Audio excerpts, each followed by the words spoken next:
Calaroga Shark Media.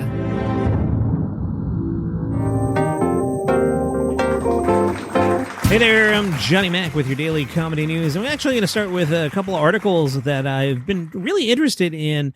This is not like filler stuff. This is just stuff that I've wanted to talk about and haven't been able to really get into the full show. The second one I talked about in the live episodes that I've been putting out in the afternoon. But let's start with this one. Oxford Road, they're like if you're in the podcasting industry like me, they're like I don't know, they stick up for advertising, basically, is their whole thing. And they put out a study about comedy podcasts. They say comedy is a highly competitive category, and as a result, our Orbit ranker for the category is always in flux. Old favorites are regularly displaced by new hits, while shows hosted by A-list comedians are largely absent from Orbit's performance picture altogether.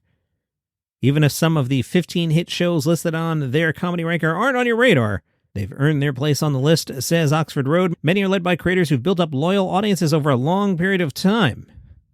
So this is a top 15 performing comedy podcast. So what this is, Orbit normalizes performance across different advertiser goals.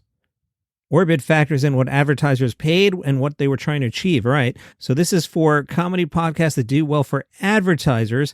And as I like to remind everybody, sometimes my podcast industry gets a little snobby. We're trying to make money. Like, I'm trying to make money. I like doing this. I have a lot of fun doing this. I hope it comes across. It also pays the bills for me. So the top 15 shows. Now, this is interesting to me. Let me know if you've heard of this first one, because I hadn't, which, might not mean anything. I do host a comedy podcast every day for 8 years, and I'm in the podcasting industry, and yet I haven't heard of Crash Dummies podcast with Pat and Mike. Have you? Maybe I'm just stupid. Maybe I'm old, and I'm not saying it's bad. I'm just saying I've never heard of it. Patrick Johnson and Michael Asubio dive into current events and scenarios that probably will never happen. Seems to be one of those video podcasts that they talk about. Again, I don't know that one, but apparently the advertisers love it, so good for those guys. That's number one. Number two is the Foil Hat with Sam Tripoli. Again, Sam, not a name that normally comes up on this show, but doing well. 3 is Adam Carolla. 4, Ride with Benito Skinner and Mary Beth Barone. 5, The Weekly Show with Jon Stewart. 6, The Tim Dillon Show. Now that is stunning to me because Tim Dillon's ad reads are atrocious. Like, when you listen to it, you can tell he does not give an F about the ad at all. Wow, I am stunned by that because I'm offended sometimes when I hear his live reads. Plus, on the audio version, the commercials just drop in the middle of nowhere, like no effort put in whatsoever. But the advertisers are happy with Tim Dillon, so what do I know? Number 7 is The Toast. 8, Was I in a Cult? 9, Monday Morning Podcast with Bill Burr. 10, Kill Tony. 11, Time Stuck with Dan Cummins. Every time Dan's name comes up. I think I bowled with Dan at the Montreal Comedy Festival at like 12:30 in the morning, and I might have had a beverage or two. I seem to remember that happening, and I seem to recall having a good time. And luckily, the bowling alley was in the hotel where we were staying. I think I might have to check with some former coworkers to see how much of that is accurate. Number 12 is something called Some More News. What's that? Comedian Cody Johnston hosts this always fair, always well-researched, but most importantly, always entertaining take on the topical news of the week every Tuesday. Some More News dives into the world's weekly events. Wow. That has never, ever hit my radar. I'm not saying it's bad. I'm just saying it's never hit my radar, and that is number 12. 13, Bad Friends. That's Bobby Lee and Andrew Santino. 14, Smoshmouth. And 15, Jeff Lewis Has Issues, and Jeff often goes on Rogan. Oxford says only 4 shows from their November 2025 comedy ranker held onto their spots during the new round. The takeaway when it comes to comedy buying, don't just set and forget. They say nearly half of the 125 qualifying comedy shows tracked in orbit are proved to be efficient, but the genre as a whole lags. Why? Because the more efficient shows don't get enough ad spend. Spend some money. You got guys in the basement trying to do a show by the pool. They need money. Chlorine is not free. Oxford Road tells us 4 of the 5 highest efficiency shows on this ranker cost under $2,500 per episode. That means to advertise on. You can get in this show a lot cheaper than that. Just saying. At the same time, household name shows command premium price points and deliver massive reach, yet lag in efficiency. Remember, when you need major results, you don't need a big name or a big price. And just because you haven't heard of a comedy podcaster doesn't mean they don't have a loyal audience. Exactly. Support your local guy in a basement. Another article that interested me from the New York Times, how comedians are using social media, that instead of posting clips, they're now doing comic strip style panels with captions. Have you seen this? They used an example of Mike Kaplan doing 3 images, kind of like the old comic strips. If you're old, remember comic strips in the newspaper? Some of you were like, yeah, and some of the people are like, what are you talking about? But that whole 1, 2, 3 beat that comic strips tend to have. Comedian Eric Walsh said he started posting carousels in the spring and found he was reaching more Instagram users than he had with videos.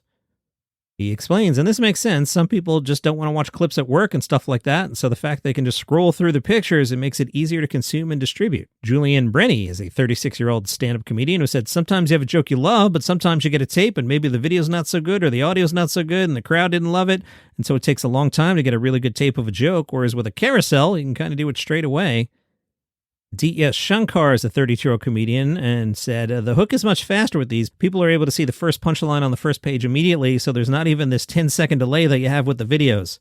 Younger generation, your brains are fried. Now, I'm somebody who's on the internet 16 hours a day and listens to podcasts at 2.3 speed, so I don't want to be holier than thou. But if you can't wait 10 seconds, I mean, what does this younger generation do, says the old man in the basement.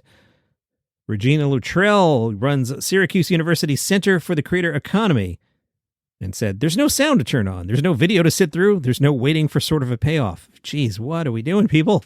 I get it. All right, let me indulge myself here. I keep forgetting to put this in the show. Jonathan Kite does this wonderful Anthony Bourdain impression. It's probably my favorite thing happening in comedy this year. Anyway, Jonathan Kite's Anthony Bourdain went to Pizza Hut. Let's listen in for a bit. Welcome to the reboot of the Red Roofed Rendezvous, Pizza Hut. An old friend putting on its old face to remind us of simpler times when apps meant appetizers, the cloud meant weather, and everyone didn't have a podcast. Back when no one out-pizzaed the hut. We begin with the salad bar, a terrarium of waterlogged iceberg lettuce and bland accoutrements. Top it off with French, Italian, or Thousand Island. Exotic flavors from around the globe, all made in a windowless factory in Ohio. And shielding this Garden of Eden is a sneeze guard so useless it could only pass safety standards in a Wuhan lab. Next, a plate of piping hot breadsticks, dusted with garlic and parmesan, served with a cup of marinara. Basically, deconstructed pizza for people who would never use the word deconstructed. He's Jonathan Kite. Follow him on Instagram. He regularly does those Bourdain bits, and I love him. From the OC Register, Gabriel Iglesias and Long Beach chef collab for special menu at Yamava. That's right, the Japanese-Mexican fusion dishes will be available for a limited time at the Highland Casino. You see, Martin drove trucks for 15 years before COVID took him off the road and put him behind a grill. He told the OC Register, I couldn't find anything good to eat anywhere. You couldn't get a good pancake anymore because it didn't taste authentic. So I just put together what I could, decided to start an eatery out of my own driveway, and it blew up. Chef Martin opened Mexihanas Hibachi Grill in Long Beach in 2020 and expanded from a ghost kitchen to a full-fledged eatery. He specializes in quickly roasting vegetables and meats over a flat-top grill for Japanese-Mexican fusion dishes and considers it to be a hole in the wall. However, word got around, including to comedian and to actor Gabriel Fluffy Iglesias. Now, I like Gabe, and I've worked with Gabe, specifically when we launched Comedy Central Radio. I don't think of him as an actor. I know he does some voice work, but I'm going to hop on his IMDb here and see what I'm forgetting. He plays Speedy Gonzalez in the short Daffy season. He played Fluffy on Shifting Gears. That's like me playing Johnny Mac on a podcast. His acting credits include Kill Tony, and he was in one episode of The Neighborhood where he played Luis in 2023. Yeah, so I'm not sure I'm wrong about that actor and comedian thing here. Again, love the guy, but... Oh, and here's a credit. Riyadh Comedy Festival. That's interesting. The chef said, I actually met Fluffy from a direct message. He congratulated me for opening my restaurant. And for the billboard sign we had right off the 405, which caught his attention, he told me he'd like to come by and try out the food. And he hasn't stopped coming by since. To have a person like Fluffy come into my establishment, it's like a dream come true. The chef tells us Fluffy has his own shelf at our restaurant. Whatever he needs, it's always there. We don't have to scramble. It's like a VIP shelf for him, and he appreciates it, and we appreciate it. All right, John. Well, you got us hungry. What are they serving? Well, you see, there was a secret menu that the chef said had only been tasted by Iglesias, but will now be available to you, dear listener, for a limited time at the Yamava Resort and Casino in Highland. It'll be available through October 31st. Guests can order dishes inspired by the meals Gabe orders most often. The chef said Fluffy would come in and do a regular fried rice, which has the choice to add chicken, shrimp, or beef to go with the fried rice if they like, which, by the way, reminds me, I've got leftover Thai food, so as soon as we're done recording here, I'm in. One day, Fluffy came through the door and was like, hey, I got this can of Spam. You want to bake it up and throw it in the fried rice? I told him, sure. And I went next door to the pizza shop, grabbed a couple of cups of pineapple, threw them in the diced up Spam, and we made it happen. Other tasty concoctions include the beef chow mein, topped with Mongolian beef and vegetables and served over chop suey hibachi noodles. Then there's the fluffy Rito, love it. That, of course, is a burrito stuffed with Spam, fried rice, Mongolian beef, chop suey noodles, and vegetables. Not sure that sounds good. The beef and cheese quesadilla is one of Gabe's other favorite orders. And that's filled with gooey Chihuahua cheese and Mongolian beef inside a flour tortilla that's crispy after a few flips on a flat iron grill. For dessert, guests can enjoy the carrot cake, which weighs half a pound. The chef said it was delicious enough to get Gabriel Fluffy Iglesias to give his favorite pastry, chocolate cake, a break. You know, I might have to start doing a bit here. I've got this Hannah Berner article that gets bumped every day. I might just tell you every single day it got bumped, but we are long into the break. Leonard Ouzts, he's been around for a while. He's releasing his long-awaited debut comedy special. Talk about long-awaited. He's been on my radar for at least 12 years. It's called Lil Sum Sum, Lilsumn, Lil Sum Sum. That'll be out on the 800-pound Gorilla. The special is available now on Gorilla Comedy Plus. It'll be on Gorilla's YouTube channel September 10th at 7 Central. Leonard Ouzts says, you ever been to Texas Roadhouse? Well, this is my cinnamon butter rolls while I finish cooking the main course. It's just a little something to put on your stomach. I like it. Leonard is a large man, at least the last time I saw a photo of him. Growing up as a military brat in Chesapeake, Virginia, Leonard Ouzts reflects on life with a Navy father living in Japan after 9/11 and navigating parents returning to college while raising him. He shares funny and heartfelt stories about family dynamics, including being bribed with McDonald's to keep secrets, coping with loss of his mother before his father quickly remarried. He mixes vulnerability, sharp commentary, and laid-back charisma into a deeply funny hour of comedy. He is very funny. Out of Tel Aviv, a magistrate court has ordered stand-up comedian Vova Tamarkin to pay $3,000 to a woman in the audience who he allegedly mocked over her weight during a comedy performance.